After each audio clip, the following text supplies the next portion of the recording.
Well, Pat Gordon, welcome to the Exeter Class of 92 podcast. It's good to see you. Nice to see you. Thanks for having me. It's a pleasure. It's a pleasure. I believe that we must have last spent time together in Prep Spaz. Yeah, that might have been true. I think Prep Yeah, Spaz is probably the last time because I recall meeting you and a bunch of folks when we started in 88, in September of 88. yeah, But then what happens sometimes, I think, at Exeter is you get into your dorm silo. So then I started hanging out with just like Webster friends, right? And going back and forth to Elm Street and Webster all the time. And then I'm going to say, I hardly ever saw you after that yeah. Right. because I'm going to guess, you tell me, like in Peabody. So I definitely remember you were in Peabody Yeah. with Truman, with who else was in there? Dorian was there. Martin. Yeah, Dorian, Martin, Truman. yeah, Who yeah. else? Andrew Yang, Shane Kramer, Andrew Blackwood. Sure, sure. But when we were preps, who was in there? It was Truman, It Dorian, was Truman, Martin. Dorian, Martin, me. And that might have been, boy, that might have been it. Or That Ed might Coe have was been. there. Yeah, Ed Coe was there as well. Oh, yeah, So, yeah, I have to yeah. say, of course, I remember being called a prep, but prep spaz is not a term I think I've heard in more than 30 years. I've, I've completely forgotten about that. I know, I know. And I was thinking about it this morning too. I was like, God, I think prep spaz is the last time we were in a class or in an activity together. And then, sort of 4 years later, you emerge and you recognize, wow, I really am close to my Webster or my, in your case, probably Peabody friends, but I don't really know as many folks outside of my little dorm silo. And isn't that weird? Yeah. Yeah. Well, I think what you're doing here with this podcast and sort of as you described before, building this digital framework and sort of weave, between the students and the alumni and so forth, I think can break down some of those silos. But you're right. Back then, you were with your dorm and or your sports team or whatever it was, and it carried through probably for most of the 4 years. It did. It did. And I also think that does mean for some very significant relationships, right? As Yeah. well. Yeah. Yeah. Before we got on, I was just, thinking, and I'll show you this. I dug this out, haven't looked at it in so long, but I thought I would take a look before we got on here, and just was reminded of all the people, all the amazing people we were with, some of whom I remember quite well, and some of whom I don't. But would love for something like this to bring us back together and bring us back to that time when even though there was north south, I mean, there was this common bond. You recognized everybody. Jack was very good at teaching us. You said hello to everybody on the path, and that's just the way it was. And so would love to get back, capture some of that again, I these hear many you. years later. I hear you. I hear you. Me too. I'm excited about it as well. And so it's great to see you here. Thank you for spending some time with us. I think this is a great opportunity to get to know people that you didn't know as well. And so, unlike some of the people I've interviewed so far, you and I did not really know each other that well. Right. And so, this is a really great opportunity for me to learn about you, your Exeter experience, your life after Exeter. And in the short amount of time we spent together, I've gotten a feel for some of that. And so, what I was hoping we could do today is talk about a few things. For those that are listening and watching, Pat is a physician, and he'll tell you more about that. And he's been practicing in Massachusetts for a long, long time. And you run a hospital. How would you put it? I run quality in a hospital. Okay. We, Okay. we can talk about that. Yeah. Yeah. So you have the physician and science and sort of medical side of your life, but there's also this MBA that you got and this general manager side as well of sort of your professional life. And then maybe you could also tell us a little bit about your family and where you are today and give us a quick overview of Pat Gordon in 2025. And then we'll just take it from there. Sure. So, I don't know if my name pops up on the screen, but I added the skip there. So I don't know if you remember that, but I was, I came to Exeter in September of 1998, and I think soaking wet, I wasn't even 100 pounds, wasn't even 5 feet tall, red hair, freckles, and was given the nickname Skippy. And it stuck. And so I'm just a nod to that and sort of where a lot of this began. You and I have had a chance to connect briefly before this podcast, and I think we both share the sentiment that Exeter was, really the singularly most impactful educational experience of my life. And so much of what I've come to understand as my passions began at Exeter and around the Harkness table, and just would love to sort of talk about all that and share my thoughts on the state of healthcare and wherever the conversation takes us. Maybe I'll start on a personal note. So I live in Eastern Massachusetts. I've been married for 23 years, have two daughters, and one is 22 and one is 16. And the 16-year-old is a boarding student at Brooks School in North Andover. But I've been here for a long time. I've only practiced medicine in Massachusetts, so just heavily influenced by the Boston area in this regard. Ultimately, I chose a career path that took me into a combined field called pulmonary and critical care medicine. So the training for that, for a lot of people, comes as a combined training experience. And so I practice both in the intensive care unit, and then I also have a small pulmonary practice, which is outpatient medicine. And in the course of that, I've had a lot of interesting opportunities along the way to help lead a quality mission for the organization, and really have just had it's an unbelievable career and one that's just been engaging since day one. So, happy to sort of delve into, any aspect of that, but that's sort of the couple of liner, kind of what I do and where my life has taken me. Thanks for sharing that. That's remarkable. Katerina had suggested I reach out to you when we started this project about 6 weeks ago, and we've spent a little bit of time together, and I've done what we all do. We check each other out on LinkedIn. Yeah. We Google each other's names and we're like, where are they now? And so on. And now that you're mentioning it, I totally remember you as Skip. Yeah. I remember you as well, because I was also, barely 100 pounds. I don't remember. I was a tiny little stick, thin guy as well when I showed up. But I remember you as well being physically the same build. And Sure. I totally remember that people called you Skip. Now, was that some mean thing that the upperclassmen in Peabody started doing, or was that this fun sort of nicer thing that people came up with? I think ultimately it was a fun, nicer thing, but it was a Peabody thing. That's where it began. And so Okay. all the incoming freshmen got nicknames. And so mine was Skippy, and that just got shortened to Skip. And I think at the end of 4 years, there were people that didn't know my real name. It just really stuck. And, I enjoyed it. I thought it was great. Yeah. No, I have a full vision of you, a memory of you. Very thin, red head, really kind of small build. Yeah, that's where it all began. Yeah, right. So, okay, so tell us where you're from. I don't know that much about you. So, how did you get to Exeter? Where are you from? So I'm from New Hampshire. I grew up, well, I didn't, I actually grew up in South Carolina, and then we moved as a family a few years before I started Exeter up to Manchester, New Hampshire. And for me, I had no idea what Exeter was. And it was my parents who pointed it out. And as we all were, I was a good student, and it just sort of became something for us to consider. And so I applied. I remember I only applied to 3 schools, and Exeter was one of them. And I got in, and it just seemed like the right thing to do. And so off I went. But I had no concept really of what it was. I actually remember my personal statement at the time. I remember writing about goodness and kindness and goodness and knowledge, and just realizing that those were values that the school promoted and taught, but I had no concept, at that age, what was I, 13 years old when I put in that application? No concept what any of this really meant. Could articulate it on a piece of paper, could do so in an interview, but at that age, you really have no idea. So I was introduced to Exeter by my parents and was a good student and just kind of went along for the ride. And then even coming out of Exeter, I don't think I realized really how special the place was. And over the course of years, and in particular, whether it was in college or whether it was through some professional commitment, sitting around a table talking about things, maybe disagreeing, exploring the world, thinking about new ideas, a lot of that comes back to Exeter. I think in my world, in healthcare, which is so demanding and, resources are limited, and we're always trying to think about how we can do things better with limited resources. And what Exeter taught me many things, of course, but I would say one of the things it taught me is, more about what can be done instead of why can't it be done, and just opened up that possibility because we were just surrounded by, equally minded and good people.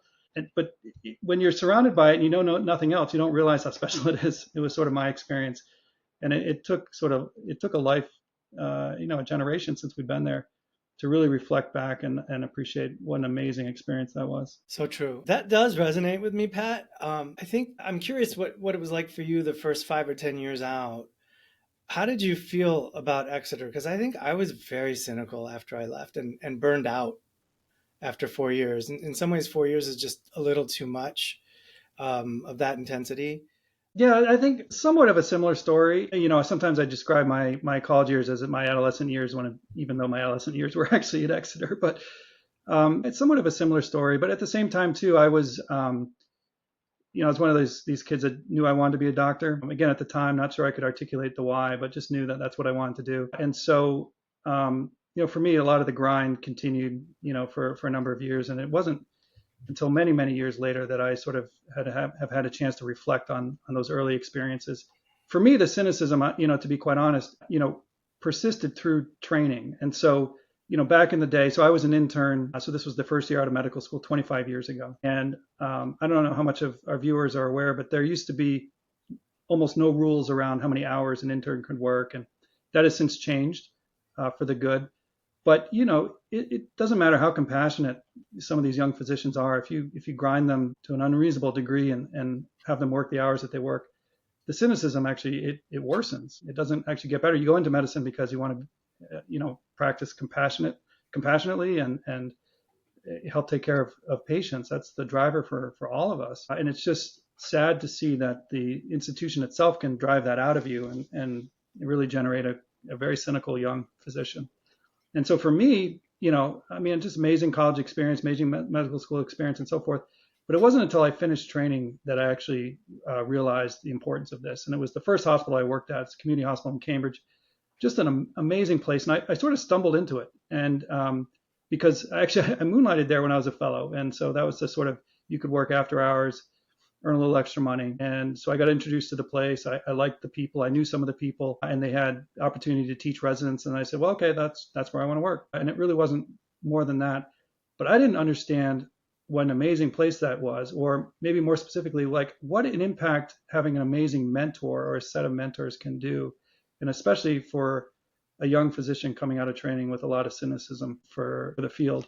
And that, to me, that I just feel so blessed. And the people I met there were amazing. And I think of that place as loving the cynicism out of me and teaching me actually what it means to be a doctor. It wasn't medical school. It wasn't internship, residency, fellowship, none of that.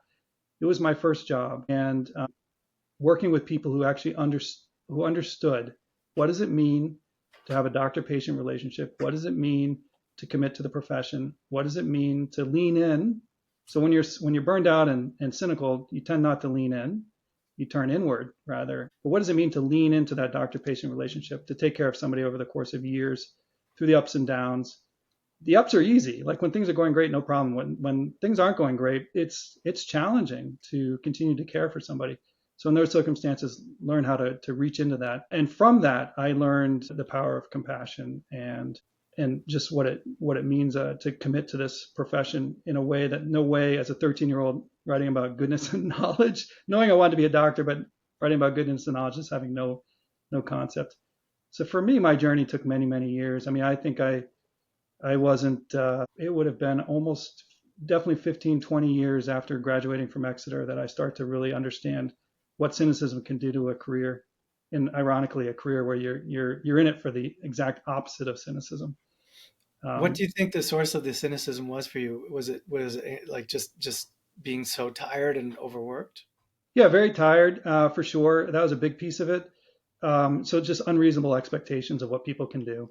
And the other is just it's hard, right? So you would think. So back then, when was I? So I graduated in 2000, and so a lot of my training was between 2000 and 2007. You would have thought at that point, we had all the answers, right? You could fix the conditions, you could really help people.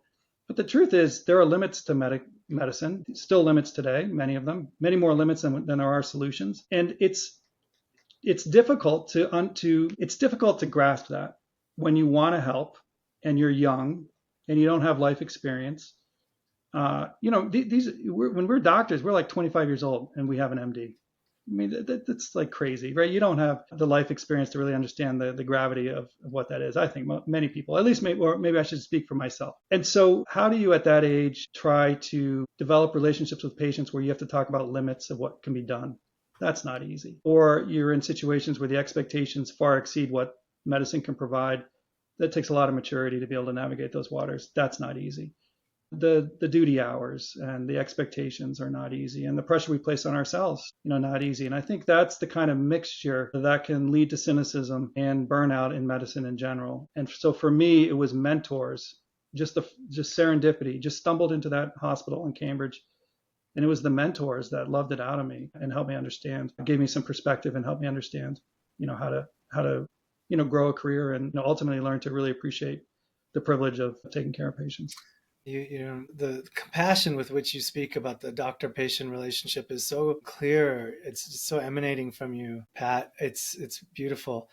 The story of your mentors at this place in Cambridge, I want to jump into that, but just catch me up a little bit. So we graduated in 92 from Exeter. Where did you go after that? And then where did you end up in med school? And it sounds like you've always been in the Boston area. And then get me to this hospital. Which hospital was it? And then Sure. So yeah, graduated in 92, went to Cornell, and then graduated in 96 and went to Tufts for medical school. Graduated in 2000 from there. And then, yeah, did all my training in the Boston area. So first 4 years or so at Tufts Medical Center, and then the next 3 years at Mass General, the Brigham, and the BI in Boston. It was a combined program, so we rotated through all the sites. So I finished all of that in 2006 and went to Mount Auburn Hospital in Cambridge. So it's a small hospital, community hospital with a Harvard affiliation. And so, that's where I wound up. And I wound up there for simple reasons. Like I enjoyed the medicine. I knew a few of the people and I liked to teach. And it was close to my house. So that was it. That's why I worked.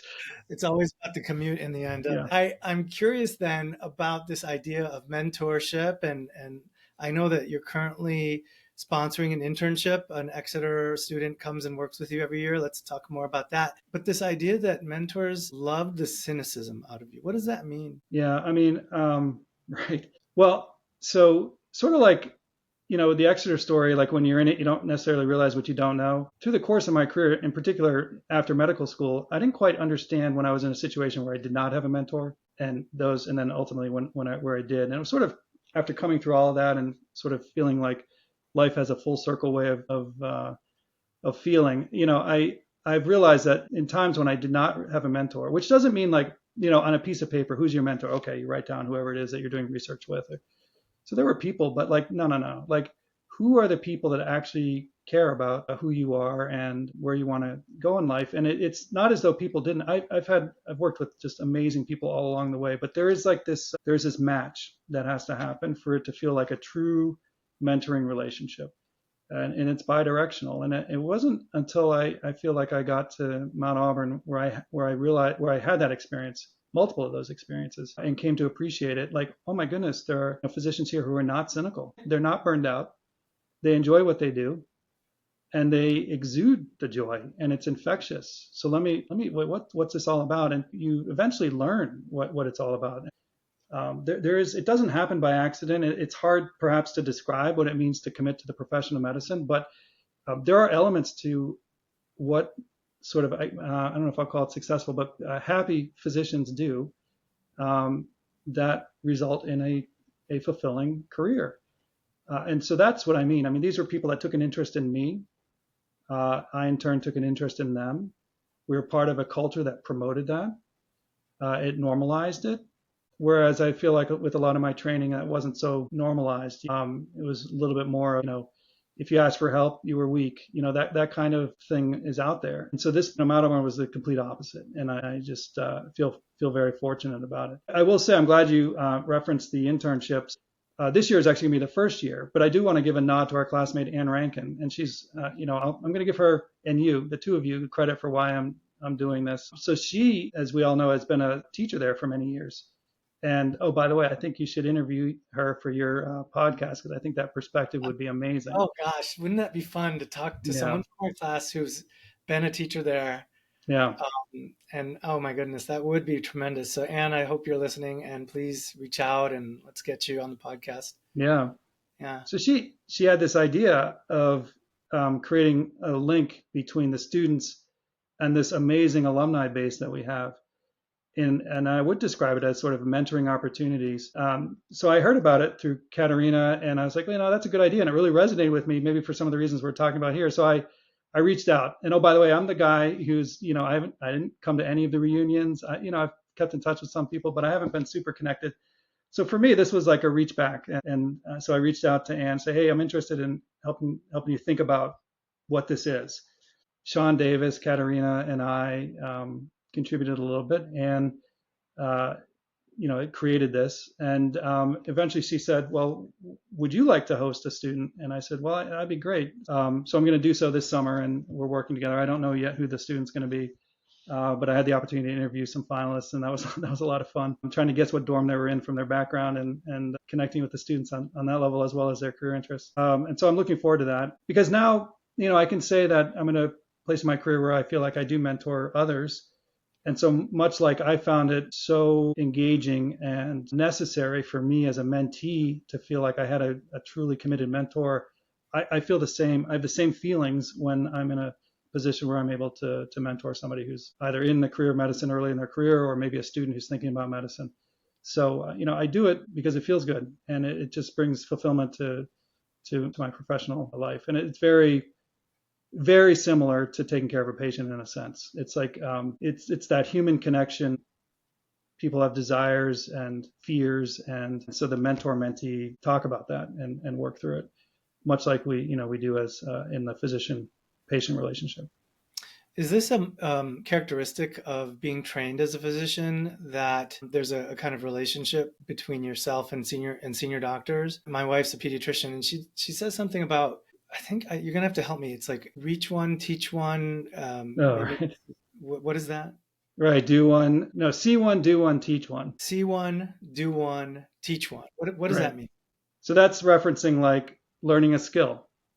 So take a procedure, for example. Historically, what has been expected is that you see one do it, probably one of your senior residents, so still a trainee but doing it, and then you're like, okay, I can do that. So then you do one, you're like, okay, I can do that. So then all of a sudden you're teaching one, and so that too, that paradigm is hopefully gone in a lot of ways, because although I understand the concept there, it's not a very safe way to learn how to perform procedures or other skills in medicine.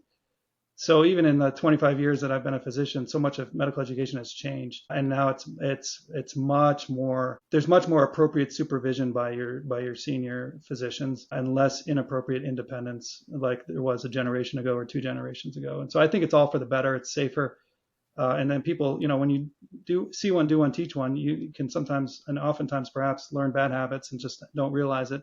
And now when you have a comprehensive curriculum that goes over how to do this, and you learn how to do it and what to avoid and all those things, you end up in a much safer place than see one, do one, teach one. But That's so yeah, interesting. Yeah, I yeah, didn't realize that there was some peril in that. My reaction to it was, oh, that sounds great. It sounds like, someone's putting their arm around your shoulder and showing you how to do stuff.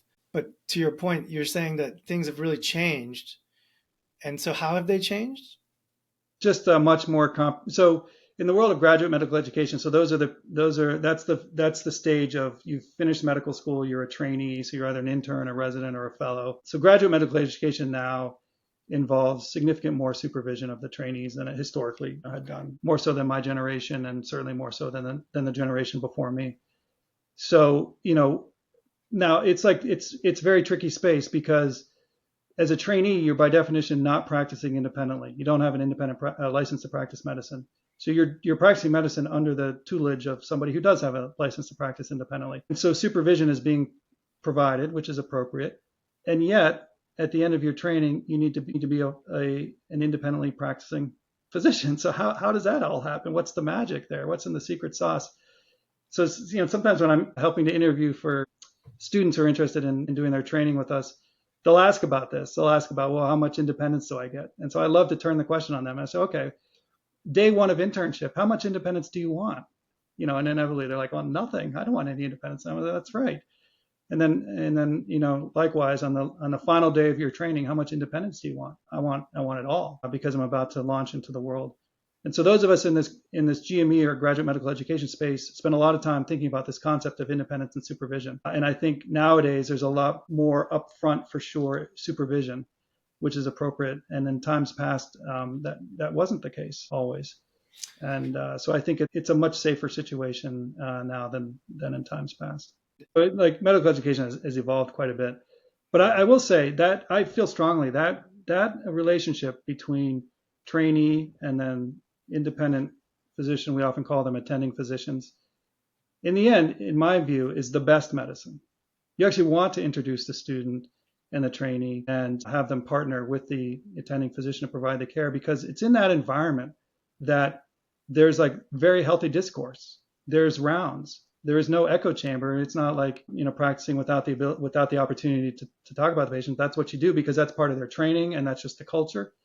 And I think that discourse brings about the best possible care that you can provide for the patient. And because you can imagine it, there's a lot of uncertainty in situations and limits to medicine, as we've already discussed. And so how do you navigate forward with uncertainty and making decisions and bumping up against the limits of what can be done? Well, one of the best ways, in my view, is to actually talk it out and have other people to talk with. So you involve the nurses, the therapists, the students, the residents, the attending physician. And then at the end of the day, I think you, through that collective, maybe it's like the practical Harkness table on rounds, you come to a consensus that I think is a better place than if that structure didn't exist. So yeah, it brings, you're taking somebody who doesn't know how to practice medicine and then you're teaching them how to practice medicine, so that I can understand the hesitation there. But at the end of the day, actually, I believe strongly that is the best medicine, is exactly that. Practical Harkness table on rounds. Yeah. Do you feel like there's an element of Harkness in the way that you operate? Oh, 100%. Yep. 100%. How Yeah. so? I mean, I want to hear what other people have to say. Like that's how I run my rounds. And there are plenty of times when the student or the intern asks the question, the nurse asks the question that I didn't think about. And it changes the course of decisions that we make. So part of, like, to me, the Harkness experience, like many lessons learned, but the number one for me is, how do you actually listen to other people? What does it mean to actually listen in the moment, to be present in the moment and understand what somebody else is saying? Really, really hear them. And I learned that at Exeter, and so I try to bring that to my practice of medicine and engage. And the other person, of course, to engage is the patient or the patient's family. And so you want that. Actually, that's exactly the mix that you want to make some of what are at times very difficult decisions. Is what you're describing atypical in the practice of medicine from your experience? That sort of element of wanting to hear what everybody has to think? Because I know that notoriously surgeons are considered quite arrogant, and there's certain specialists and so forth that are in such high demand that there's a lot of ego at times in the medical profession. You definitely do not project anything like that. Quite the opposite. But do you see this as well?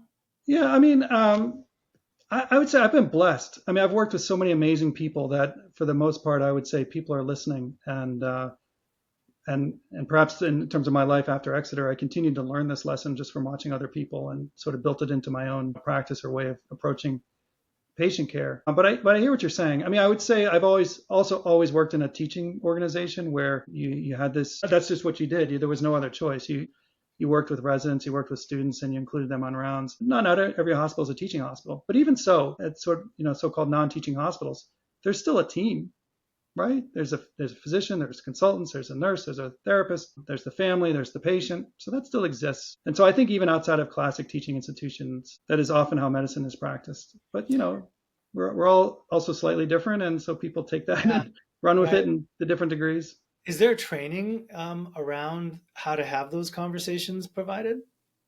Yeah. I mean, so yes, and so that gets me back to a little bit more of the deliberate, GME world that we're in now. And so yes, in fact, nowadays, like the hottest thing are these simulation centers, and so we have one at our hospital, and it allows for the practice of medicine in a space where you're actually not interacting with a patient, and so you learn in there how to function as a team. So team building and team interaction, team communication, very, very specific skills, language to use. There's a science behind a lot of this. And so it is taught intentionally nowadays. Whereas when I was training, there was no sim center. That would have been new to me. And so now even out in the community, you see these sim centers. So yes, a lot more attention paid to how to really it's about how to communicate because communication is a source of a lot of errors in medicine and ultimately miscommunication in my view doesn't result it risks not resulting in the best decision for the patient or outcome. So communication is key to what we do, and it is taught deliberately. Yeah. Is that different from bedside manner? So whenever I think about whether it's this question or maybe it's an administrative opportunity or a leadership opportunity, like what is the skill? It actually it's all the same in my view. So maybe I'm a little bit of a I should be a splitter and I'm kind of a lumper here, but to me it's all the same. It's so how do you actually interact with that patient? So again, like you listen. There's some famous studies, how long does it take on average for the doctor to interrupt the patient? It's like embarrassing. It's on the order of seconds. And but if you're a student to this and you practice it, you learn how to listen and how to be in the moment for the patient. And like we're all human and we're all distracted and we're all moving really really quickly. One very simple thing that one of my mentors taught me, it's called the doorknob moment. So before you walk into the patient room, you touch the doorknob and you pause, and it serves as a reminder of like, okay, the next however much time you're going to spend with that patient is with that patient, and you need to be in the moment. You don't need to be thinking about other things, because if you do that, you're not going to be listening. So it's the same sort of thing I think with team dynamics and in interviewing. You have to be in the moment, and you have to be able to listen effectively. Pat, tell me again what kind of doctor you are. Yeah, so I practice critical care medicine, so in an intensive care unit, and then pulmonary medicine. And for historical reasons, the training in pulmonary and critical care come together. So there are different avenues to get to each of these, but the most common is to do the training together. And so when I finished training, I was eligible to practice both pulmonary medicine and intensive care unit medicine. And which body system is this? Are we talking about the lungs? So the pulmonary is the lungs, and then the critical care is everything. It's whatever is going on that somebody winds up in the intensive care unit, and we take care of whatever it is. So okay. It could be any organ system or multiple organ systems that are not functioning normally. That's the field that I'm in. I practice mostly medical intensive care unit as opposed to like surgical intensive care, or in some specialized centers you could have burn intensive care units or neurology intensive care units. So I practice mostly medicine, although some surgical conditions are in our ICU and we collaborate with the surgeon, so I do a little bit of that. But it's not the actual operation or any of that. It's taking care of the patient through their critical illness. And describe like I don't know if you can, if there is such a thing as a typical sort of patient stay or patient kind of experience for you, but describe that in this area of medicine. Yeah, so I do both pulmonary and critical care, and they're very different, but I've come to appreciate that one informs the other very nicely. So pulmonary medicine is mostly an ambulatory specialty. You're in the office seeing patients, and the timeline for things is much different than in the intensive care unit, which is a hospital-based practice. And I like both. The intensive care unit helps me understand who's sick, who's not sick, and that helps me when I'm in the pulmonary clinic. And then the pulmonary clinic preaches patience, which is sometimes hard to find in the intensive care unit, where the feeling is that things need to be done yesterday. And sometimes tincture of time is an important part of our treatment plan. But I spend more time in the ICU than I do in the pulmonary practice. And so typically you show up on the days you're working there and you take care of whoever is admitted to the intensive care unit and whoever needs the intensive care unit, either from the emergency department or somebody who's already hospitalized and then starts to not do well. They are sometimes transferred to the intensive care unit. Many of the what are the criteria to come into the ICU? So a lot of it has to do with, it is organ failure. So, one or more organs that is failing and needs support. So commonly patients who are on ventilators because their lungs have failed, or they're in a state called shock, which often means that their blood pressure has failed. The intensive care unit is where that care can be provided safely and effectively. And in part because the teams are structured very differently. So you don't have as many patients as you would outside the ICU, and that's because for any given patient, the attention required is significant. So, units are typically most are like 20 beds or fewer, kind of thing, depending on the size of the hospital and so forth. And that's sort of the nature of what we take care of. Being married to a primary care physician myself, I hear a lot about how rushed the employer, the medical system that they're working for requires them to be. And my wife sees a new patient every 15 minutes. Mm-hmm. Is that normal? And how do you manage to be in a patient care relationship that's meaningful, where you're actually listening intently, as you've described, when you're like literally talking about going from one to the next so quickly? Yeah, I mean, it's a skill that you learn.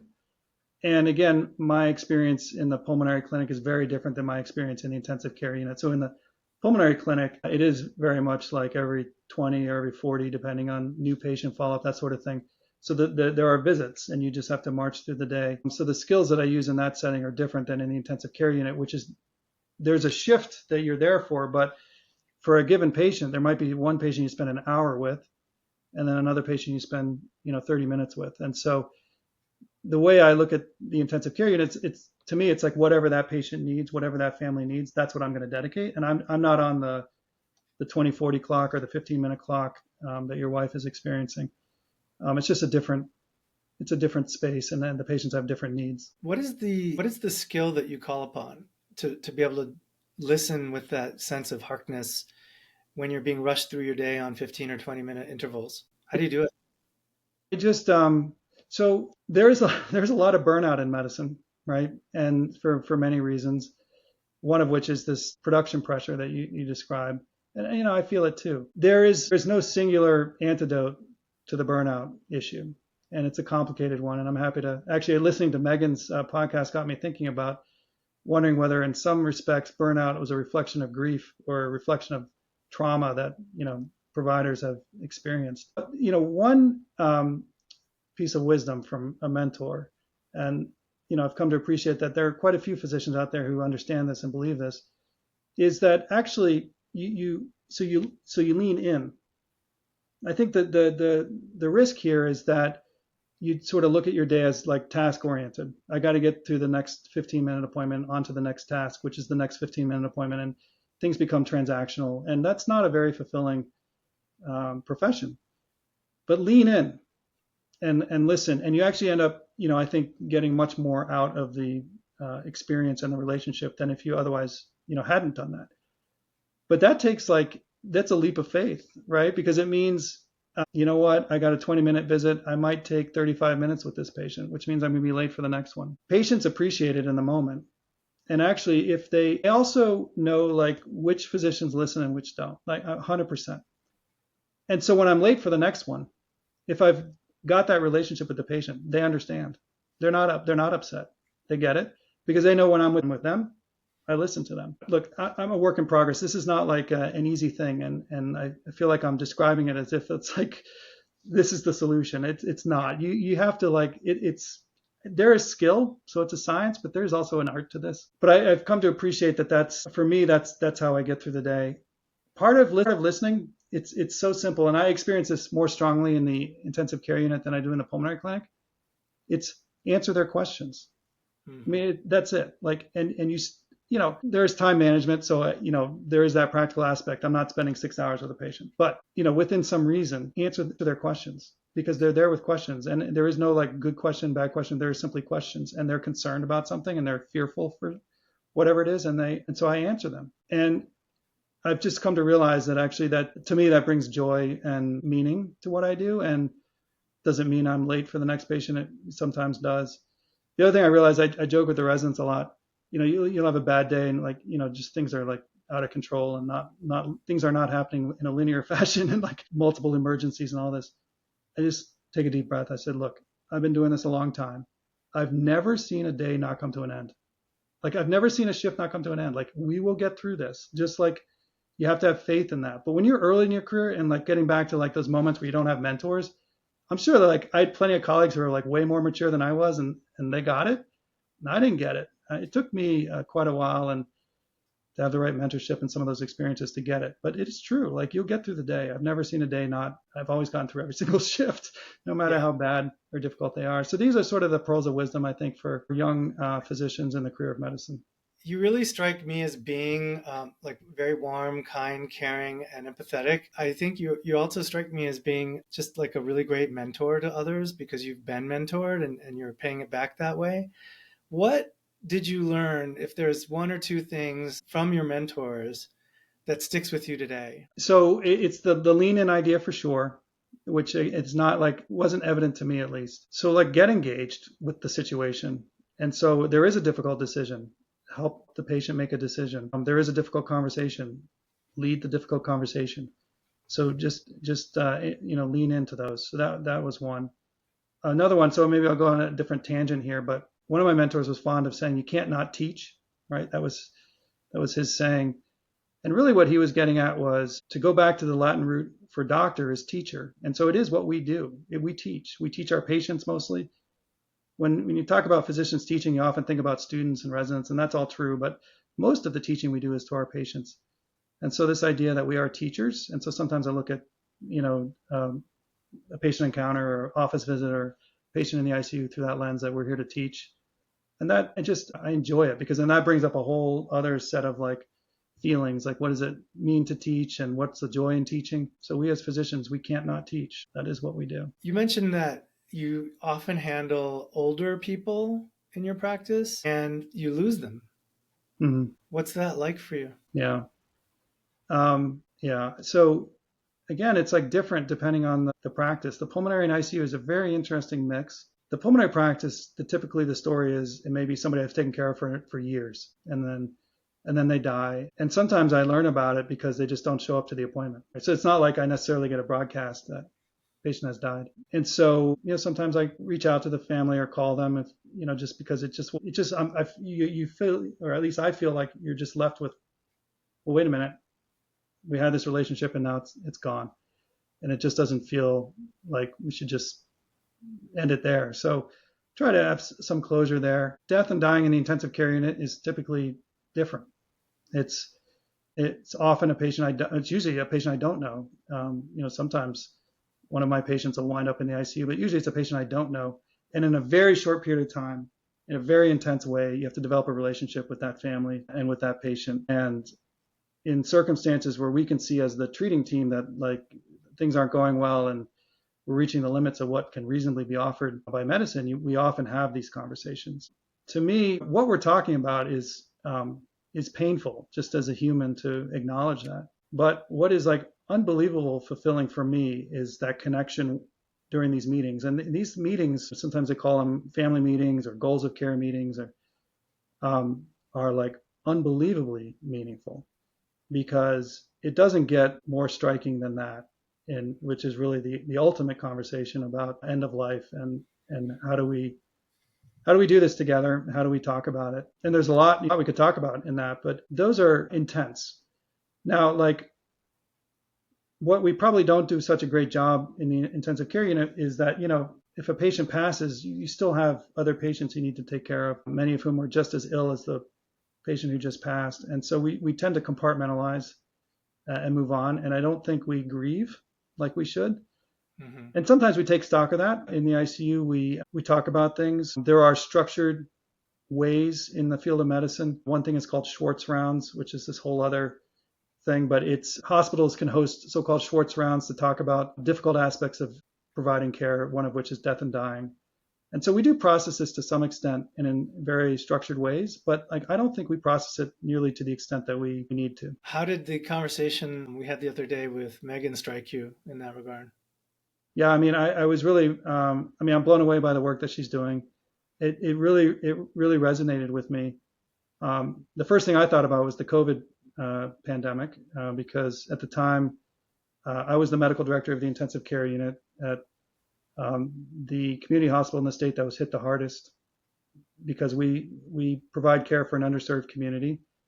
And as we all know, COVID disproportionately affected underserved communities. And so we saw a lot of suffering and a lot of death in a short period of time. And, it also had this added unique, feature because there was a lot of uncertainty about the disease itself. And then the risk our teams were in, and we didn't understand the risk and so forth. So that whole experience was like my entire career in like a few short months in terms of the disease processes we saw and took care of, and then the amount of grief that we handled. And we've processed it to some extent, but we're still seeing the aftermath of what the pandemic did to the healthcare system, and really amazing people who provide care, some of whom left the healthcare system because of that experience. So I think, I just immediately thought about, when listening to Megan, thought about that for us as a team and what I experienced. It made me think about moving forward. How could we incorporate a lot of what she's teaching and building back to our teams? Because the pandemic is finished, but the critical care continues, and not just critical care, but any primary care. It's hard, and I'm wondering. I found myself wondering if, like, this what we call burnout may be very much a part of a grieving process, that Mhm. we've lost something. And I think the something is, you come out of school with this ideal of like what it means. You have this idea in your head, what's it going to mean to take care of patients? And sometimes the reality doesn't meet that expectation, right? The resources aren't there, or the knowledge isn't there, or the expectations far exceed what we can do, and we're just dealing with unreasonable expectations, which is hard. You're grieving the loss of your idealism. You're like, this is what I think it should be, but this is actually what it is. And so I just wondered whether there's opportunity here for us as a profession to think about burnout in a different way. And so Megan inspired me when listening to her podcast. I've been hearing a lot from classmates that her talk was very inspiring to them as well, and this idea of the active verb griever, Mm-hmm. grieving, the present progressive, the idea that it's an active verb that you have to perform, and that there's a potentially a kind of framework for doing it. Yeah, it sounds like there may be some connective tissue to Mm-hmm. the physician burnout we hear about all the time related to grief. My sister, being a doctor over at Stanford, she's confided in me a few times when she's lost patients, and you can just tell that there's a process there that feels like they're just not either getting enough support upon, or not even framing it in a way that they can handle it, and then they just internalize it and move forward, which may or may not be healthy. So this idea that you've dedicated your life to this patient doctor relationship is really coming through. Everything you've said so far is really fascinating on Yeah. patient care and the mentorship topics, and your journey through caring for people is Mm-hmm. beautiful. Pat, Mm-hmm. it's just beautiful. It really is. And thank you for sharing it.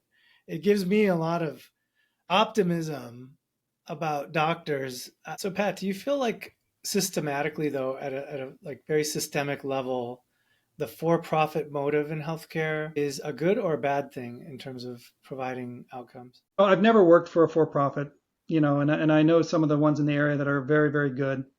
And so I don't want to make a broad sweeping statement here, but I would say that the difference is, for the non-for-profit, is the community arm. And so it's in order to retain that status, you invest in the community of patients you're taking care of.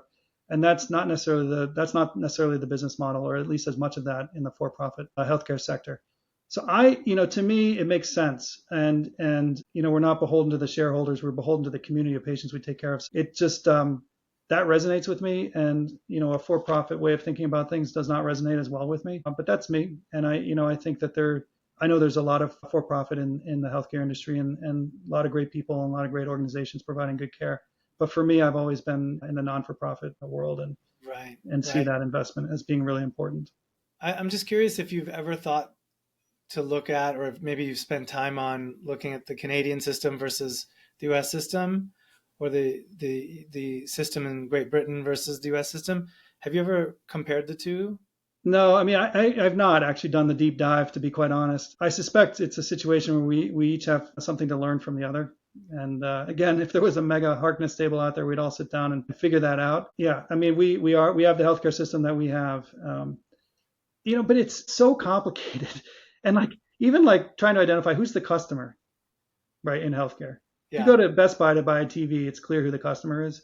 In healthcare, who is the customer? Is it the that's patient? Is it that's the payer? Is it the taxpayer who's funding Medicare and Medicaid?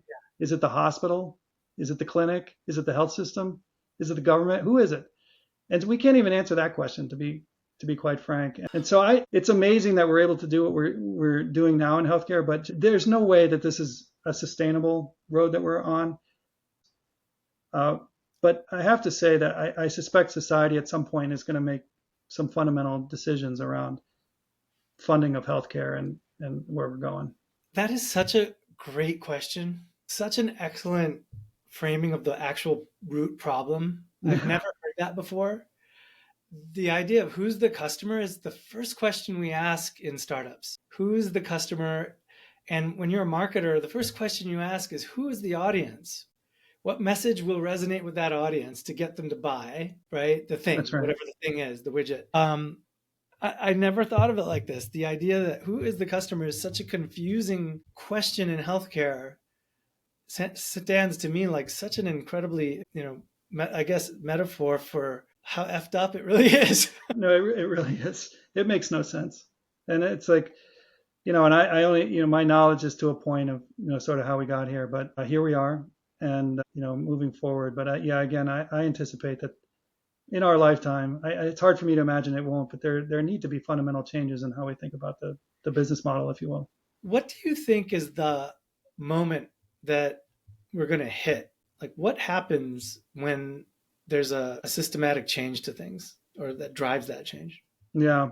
So, I'm not an oracle here, but, there's a little bit of like, it's not my problem, in this. It's like, when you're young and healthy and you don't have any medical conditions, you don't need to lean on the medical system. Like, it's not my problem.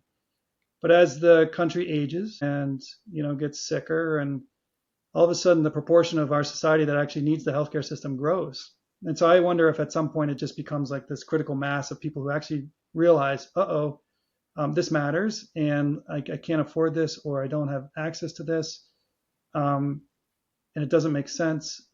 In my world, in the pulmonary world, why do inhalers cost some people $300 a month? An inhaler, like, why is that?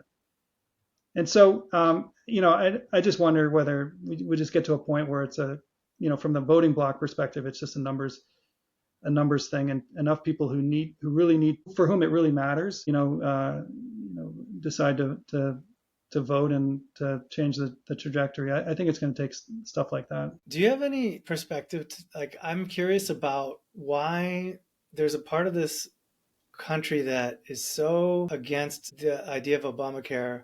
And I don't know anything really about the policy in the detail, but to me, it seems like common sense. Wouldn't we just want more people to have insurance? Where is this understanding coming from that that's in some way authoritarian or in some way taking away somebody's freedom or liberty? I mean, and you deal with so many people of all kinds of walks of life and political persuasions, but where do you think that's coming from? Yeah, I mean, so you're talking to a guy. I've had my whole professional life in Massachusetts. So we had Romney Care, before there was Obamacare, and so I've lived in this kind of space for a while, and I agree with you. I mean, it's common sense. I also come at it from the perspective of healthcare is a right. Like, it's not. Nobody wants to be sick.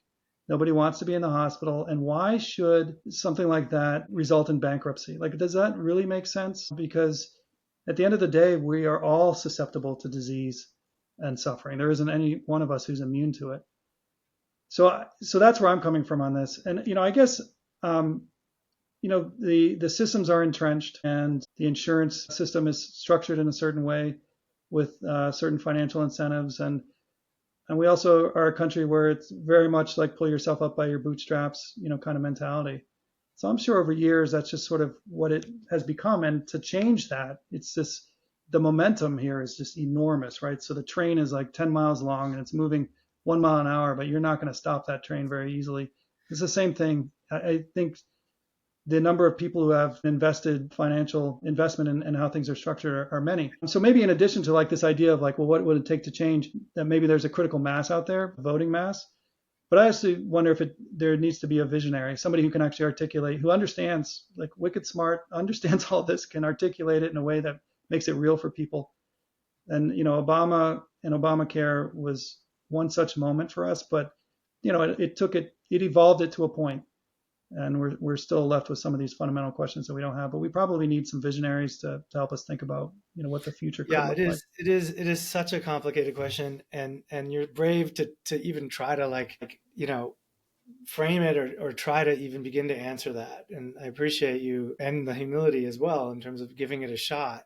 There's so much I think you've touched on today, and I'm just curious, like, what else did you feel like you wanted to talk about that was important to you? Maybe I want to say, and you and I talked before. One of my motivations here is to, hopefully students at Exeter will watch these videos and Maybe there's some additional mentorship opportunities outside of internships, and just to see what life is like out in the real world is what we called it back then, as if Exeter isn't in the real world, but that's what we called it. So I think in medicine, what I would maybe one other thing I think is worth talking about is this sense of balance in the professional world. So there are a lot of industries where my sense, I mean, I've only worked in medicine, but my sense is, if you polled the employees and said, what's the mission of the organization, you might actually struggle to get an answer to that question. In medicine, it's not the case. Usually people are here because they want to help other people, and it's pretty clear. And it's actually what helped us during the pandemic. And so, very frightening situation, a lot of uncertainty, a lot of difficult situations and death and dying.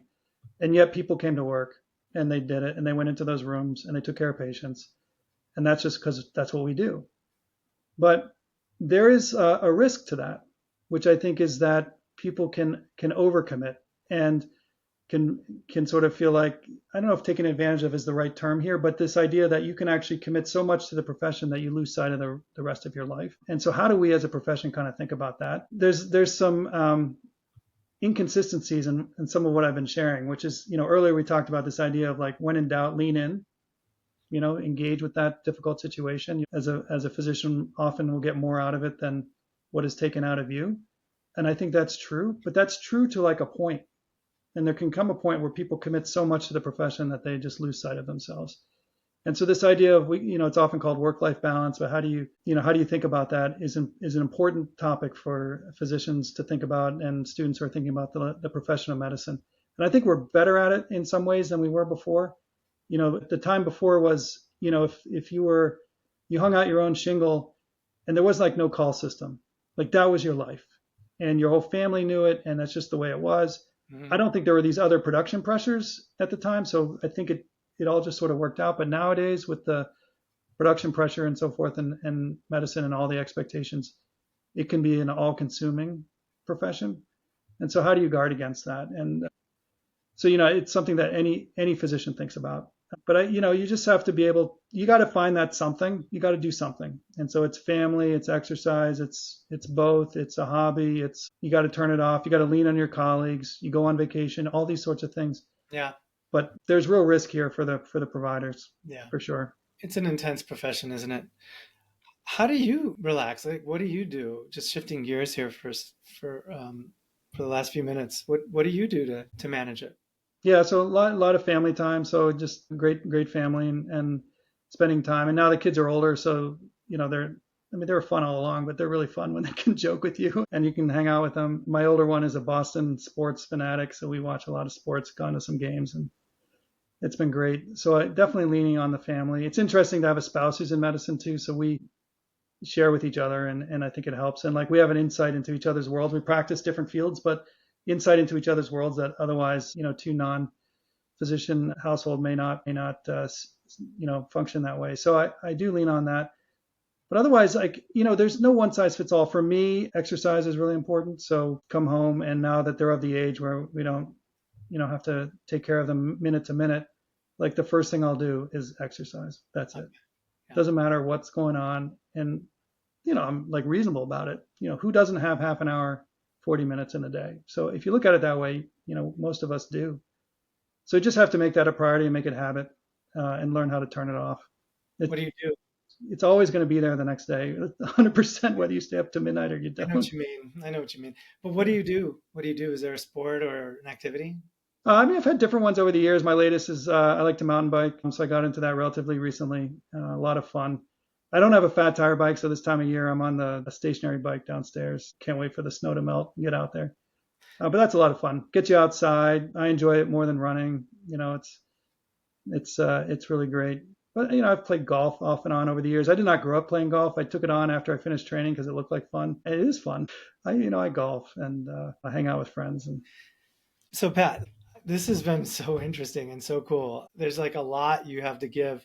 I really didn't expect we were going to be talking so much about the patient doctor relationship, but you've shed so much light into that for me about how important that is and how inspiring it can be for those of you in this profession.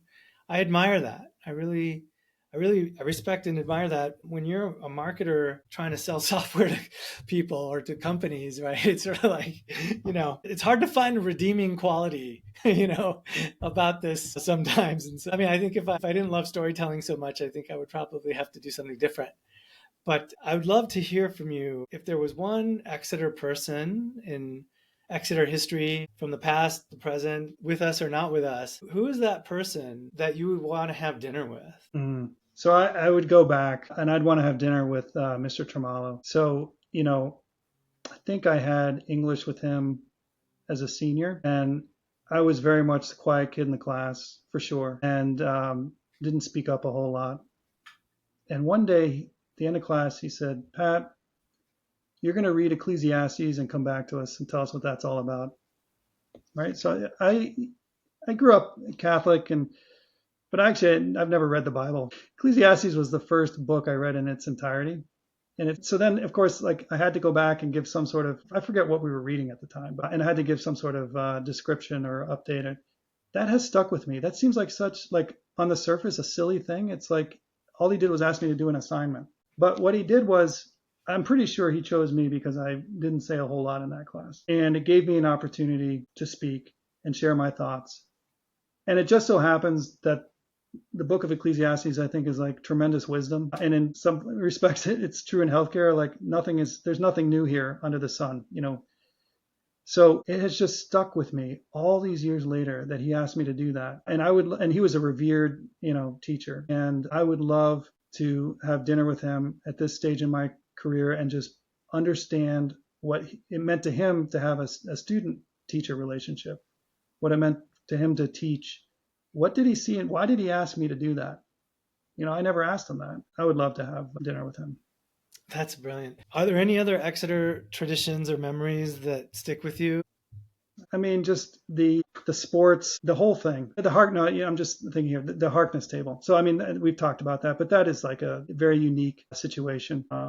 And so that tradition has definitely struck with me. And if you recall, like we would have exams at the Harkness table, so you pull out those little things, trays, and How can you forget? I right, certainly recall definitely you're the all blue books. Yeah. yeah, right, exactly, and you're all facing the same direction, and the teacher would leave the room, right? So that was like it was famous. It was famous for that culture. Like you trusted the students here in the room, Yeah. but the entirety of the Harkness experience, assembly, was I don't I guess I remember some of them. We would see like presidential candidates, Martin Luther King Jr.'s relatives, like famous people. And, I remember all those. And we don't come together as a community enough and just celebrate listening to somebody's story like that in real time. So I miss that. I miss Peabody Hall. And it was special place. It really was. What do you miss about Peabody? Oh, the people, of course. Some of my dorm mates, and I keep in touch with some of them. But yeah, no, that sense that was our dorm, and you were part of that community. And it had like two payphones, and as a prep, my room was outside that one of the payphones. So your job was like you answer the phone, and then you just start screaming for the person, like, "Where are you?" But that's what it was. I mean, I don't think. Maybe if we were given an assignment, imagine the future, like some of us would come up with the smartphone idea and stuff, but you basically had no idea what was coming. And that was our life. But yeah, just being a part of that community. Yeah, it was fun. It was fun. And to your point earlier when we started this conversation, it takes a decade or two, I suppose, to kind of look back on it and recognize how lucky we were or how special it was. And I think particularly in these times, we need more empathy and listening to one another. It would be nice if we taught all of our American kids and if our leaders would espouse these qualities, that would be nice. Yeah. Yeah, for sure. Yeah. Pat, this has been awesome. Thank you so much for spending time with me today. I am blown away by your journey. It's just so interesting. And for me, getting to know you today was a huge honor and privilege. And it's so cool to be able to meet a classmate that I didn't even know that well, Yes. and now we're connected. And anybody else in the class that gets the experience of hearing this or watching it, I hope that they'll know that they can reach out to either one of us. And if they have a kid that's thinking about medicine, or if there's an Exonian out there that's thinking about a career in medicine, that they can reach out to you, right? I would love it. I really appreciate that you reached out and for putting this together and the energy it's taking from you to do this. I think it's for noble reason, and just love the idea that we're able to reconnect. So again, I was inspired by you. I'm inspired by Anne. And I hope people have found this conversation interesting and helpful. Yeah. I also I feel like I represent the students that weren't so connected, were quiet at the time. And, I'm sharing my story. We talked about in the beginning, I'm not in my comfort zone. This isn't what I do on a regular basis, but I was inspired by the two of you. And so here I am. But I hope others listening to this are inspired, because everybody has a story to tell. And I will tell you, I'm going to watch every single one of these. And I know I've got the Valentine's one queued up. I haven't watched that one yet, but I watched Megan and I thought it was great. And I can't wait for the future ones. You should do all 300 of us. Oh my God. It may sink you, but Yeah. it'd be great. I think I'm going to need some help. So, yeah, volunteers welcome. The other thing I want to make sure I ask is, how can people get in touch with you, Pat? Sure. So just because I know this is going public, I would just say to the alumni and my fellow classmates, you can go to the alumni directory, and my email and cell phone are in there. And I would love to connect. Anybody in Eastern Massachusetts who wants to go for a bike ride, I go out for a cup of coffee, whatever. I would love it. Thanks a lot. Thanks a lot. Thanks a lot.